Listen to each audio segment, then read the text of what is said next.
California is the most economically unequal state in the country. You can blame some of this on some of their various regulatory structures. So we all talk about Silicon Valley being the employment base that really matters, and it is. But the regulatory heft has now reached the point that there are no startups in California because they can't afford to operate in California. So usually what happens is they'll start somewhere else. Silicon Valley agents will go out, scout them out, and then just buy them and move their populations entirely to Silicon Valley to be folded into a major company. So you just don't see that forest, that ecosystem of startups that you're used to. And that is really, really exacerbating the inequality issue. It's driven up prices because when you pay several $1 million to buy up a college student's startup, that college student comes to California already being a millionaire, and all of his employees are all of a sudden already earning 6 digits, and they can afford to bid up house prices. So the homeless problem that we have in California, for the most part, is because people on the lower end of the income scale have simply been priced out of having homes. That has not yet generated a social crisis in California, but if this keeps up, it will.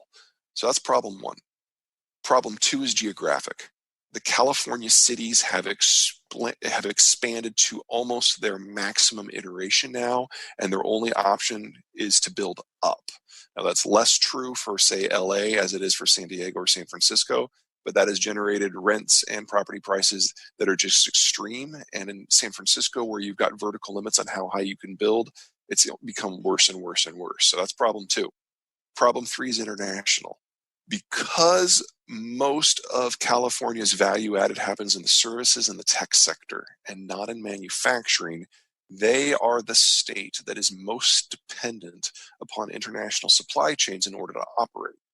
Because of the regulations on energy and environmental concerns, they are the state that is most dependent on foreign oil in order to operate. So they have become the state most exposed to every problem in the international system, which means with the Americans losing interest in that system, California is the state that has the furthest to fall when this system breaks. So right now, for example, the iPhone is built in 1,200 different facilities in 50 different countries. California, Apple, is dependent upon that network. Right. What happens when global trade breaks down? They've got to find a way to retool their entire system to deal with maybe 10% the number of facilities they have right now. That is going to be a hell of an adjustment to make. Now, Seattle has two reasons that it has that situation. Number one, it's one of those gateway cities for capital flight. So you get a bunch of price insensitive investors coming up and buying whatever they can. So number one, you got price insensitive purchasers. Second, it's a land issue. It's a geography issue. Right. Seattle, the city of Seattle is on an isthmus. They can only expand up and down the isthmus, and they've pretty much reached all the way to Tacoma and are reaching up towards the border. There's nowhere else to go. So if you can't build, you have to increase your price, and that squeezes everybody out. To a certain degree, that's what's going on in Manhattan. Can you imagine what Manhattan would be if Brooklyn wasn't there? There's just nowhere for the prices to go but up. On the flip side, this is probably more sustainable than what is going on in California. The inequality issue is not nearly as bad. There are a lot of other areas in Washington that you can go that look interesting, and you have near captive companies like Google and Boeing who have so much money and industrial plants sunk into the metro region that they're not even going to consider moving. That doesn't mean they're always going to be easy to deal with. When the Seattle City Council tried to put a tax into place to generate more affordable housing, Seattle basically said, we will never add another job in Seattle again if you do this. Right. So there's a tension, and that is unavoidable, but it's a much better situation than California is finding itself in, because Seattle, Washington, they're not nearly as integrated into global supply chains as the Silicon Valley region is. Hawaii, you got to remember, it's got a small population. Half of them live in one city. And that one city basically has one east-west road that everybody has to live on. I mean, when your island is a part of a collapsed volcanic cone, you can't really go up.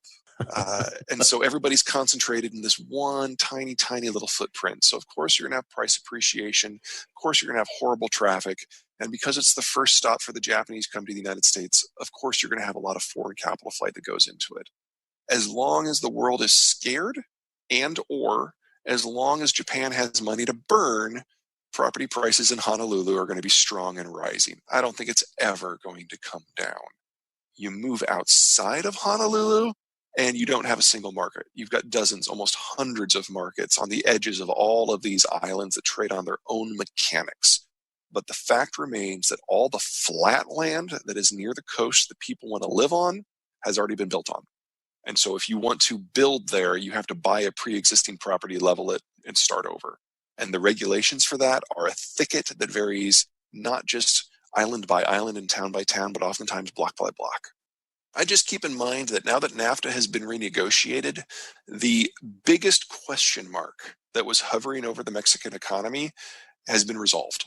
And I don't think that ratification of NAFTA is going to face meaningful conflict in Congress. I think it'll be ratified this year. So the glide path or the flight path for the Mexican system looks pretty robust. And anyone who's integrated into that, it looks like they're going to do very well. Texas is the state, of course, that's going to benefit that most from that.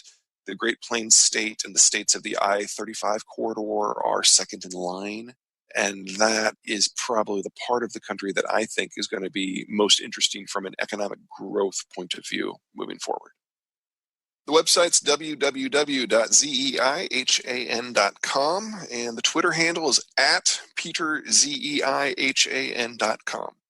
Besides getting on his newsletter list, he's someone you should consider as having a speaker at your event, since he can talk to so many things and just understand how everything overlaps, whether that's demography or energy or politics or economics or technology or security. And he's really going to help you and your audience prepare for an uncertain future. Peter Zeihan, it's been a real honor having you back on the show.